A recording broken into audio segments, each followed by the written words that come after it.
Arlen Ness, man, they make some pretty big claims with this filter. Talking about adding 21% more horsepower. So honestly, I think there might be two big suckers in this garage right now.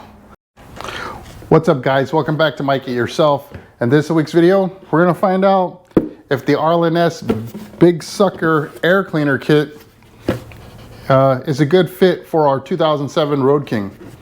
Let's put it on. All right, let's take a look at Arlen Ness's Big Sucker Air Cleaner Kit. This is what the kit includes. It comes with the backing plate. You get your little, cover. You can get it in different colors, whatever. You get your washable, reusable filter and your hardware. So this comes with a gasket. It's got the bolts. Geez, I can't think of the name of the darn bolt. But you got your bolts there, and your standoffs. I believe that's what that is. Your washers, all that kind of good stuff. All right, so pretty simple kit. Comes with instructions. Let's get the original one off. All right, so we got to just start off by taking the cover off here.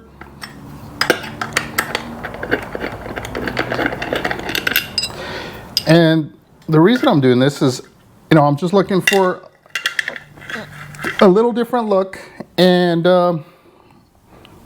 maybe a little bit better performance. But this is the stock setup, and I figure I might as well upgrade it a little bit. So we'll see how I don't know if I'm going to see any real performance. We will be tuning the bike afterwards, so maybe that'll help it out. Our next step is removing the 3 Torx bits. So we got to get our Torx driver here. So these are, looks like T27s.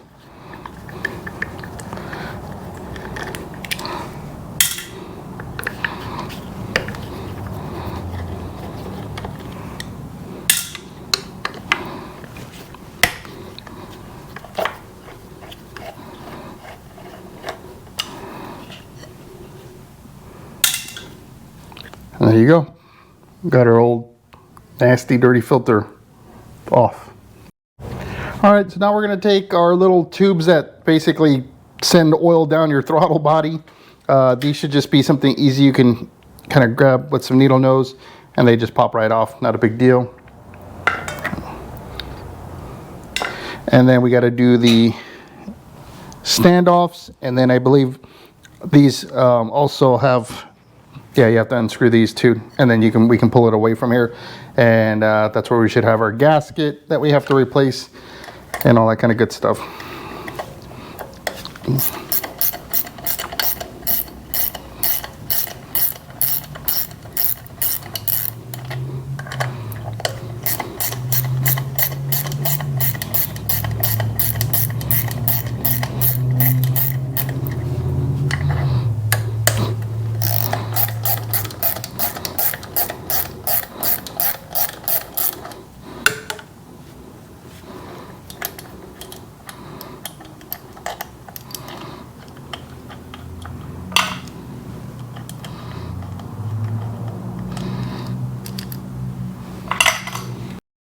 All right, now we'll do our little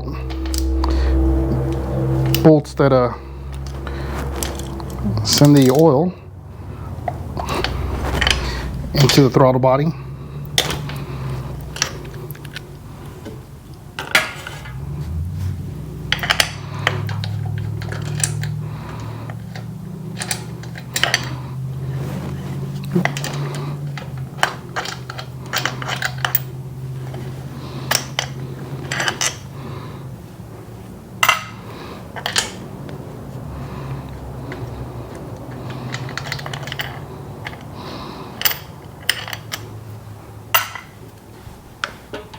And I think now we can just pop this off.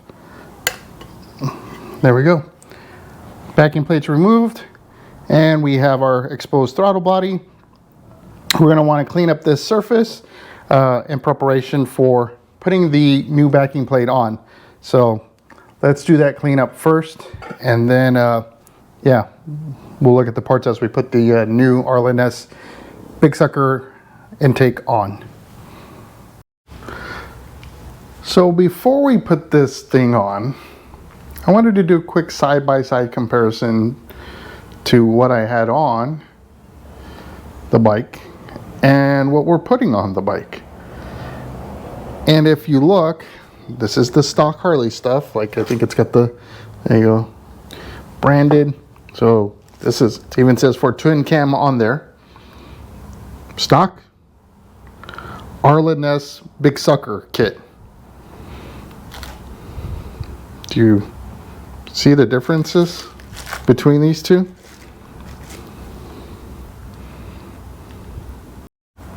So honestly, I think there might be two big suckers in this garage right now.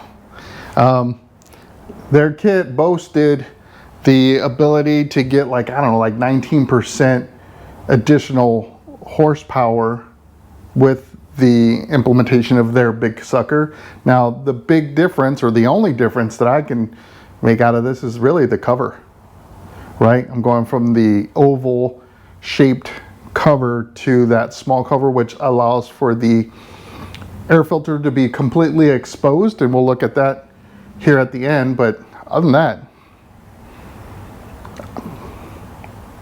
I think I got bamboozled.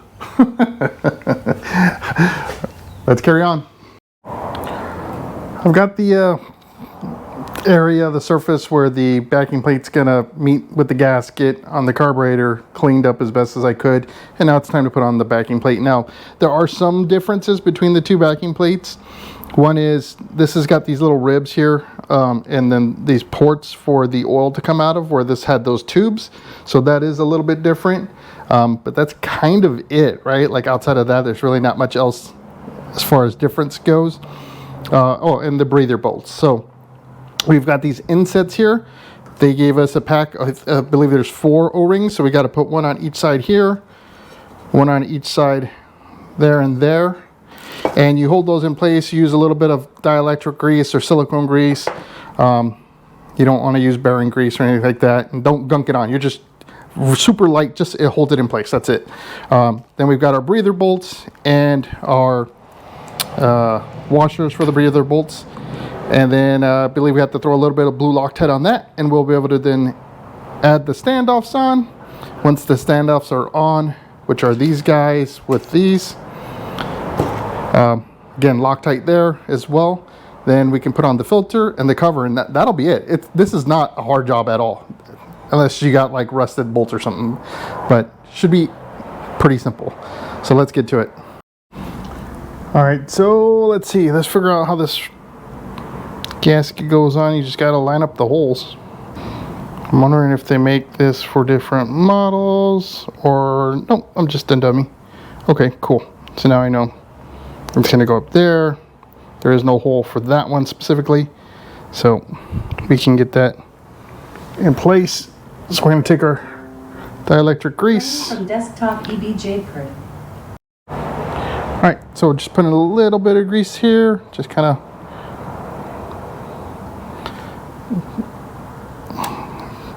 just so it holds it.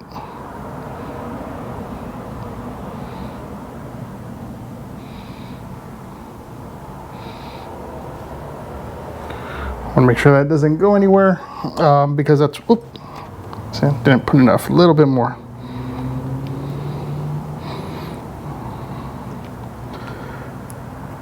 But that's where the standoffs go. That's what holes those are.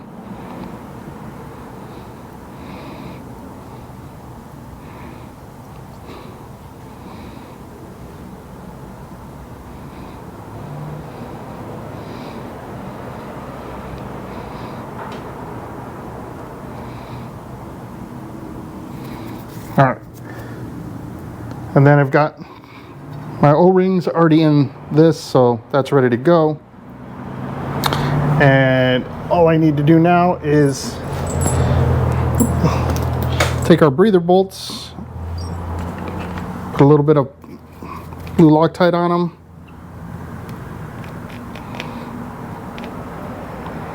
or thread locker, whatever you want to call it. And then we can put this on.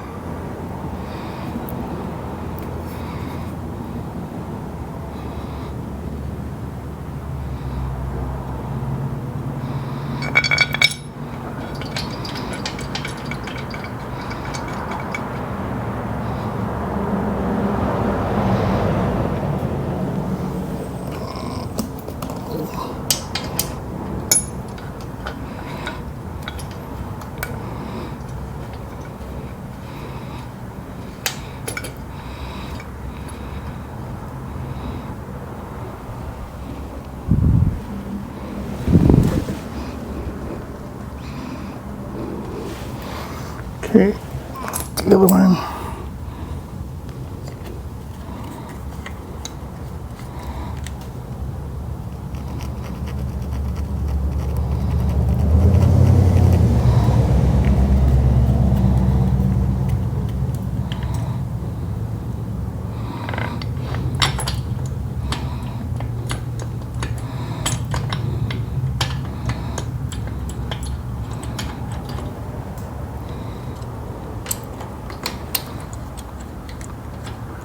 And then I've got to look to see if there is a torque for these bolts. I would imagine there is. If there is, it's probably like super, not tight, but you know, super light. Like you don't want to crank down on them. These are aluminum heads, I would imagine, or the cylinders. So I'm sure you could strip those out pretty easy. But let me go grab the standoffs so we can get those set up, and I'll double check the torque value. All right, so I checked, and it says this is the Arlen Ness paperwork, that the torque for this is like 3 to 5 foot-pounds. That I don't even have a torque wrench to measure that, so it's gonna have to be a, you know, calibrated wrist on that one. And then these are 10 to 12, which I do have, you know, a torque wrench for something that low, but that's super low too. So again, I think we'll go calibrated wrist on that as well. So we'll go ahead and throw Loctite on both sides of these. Just a little bit on that side. A little bit on that side. I'm getting it everywhere.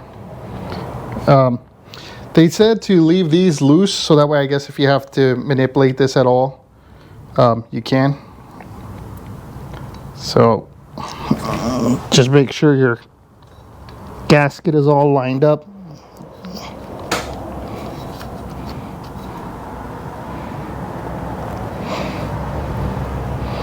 Let's see.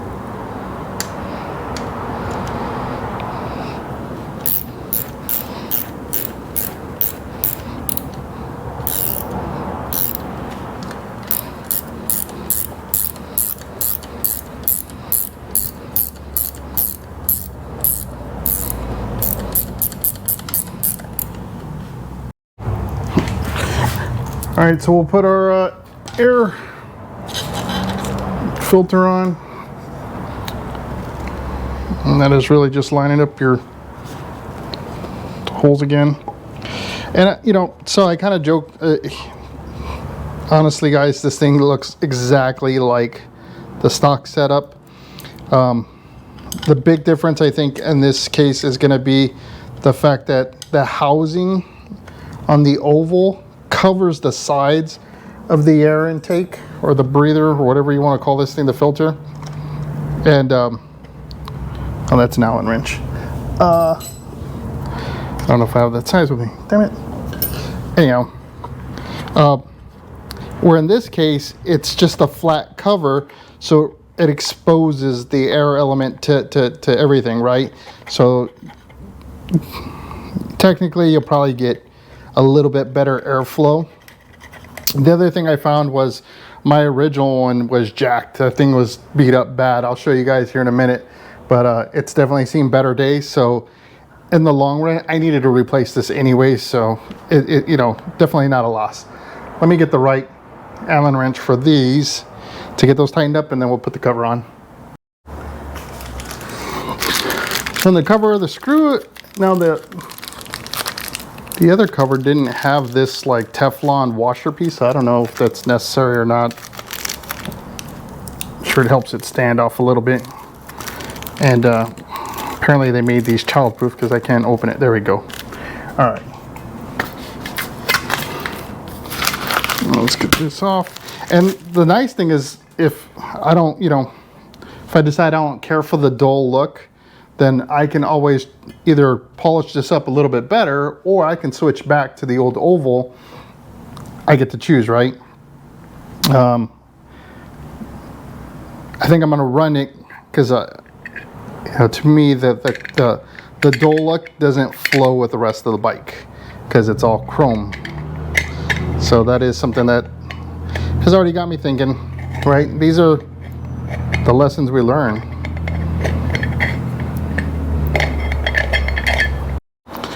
So there you go.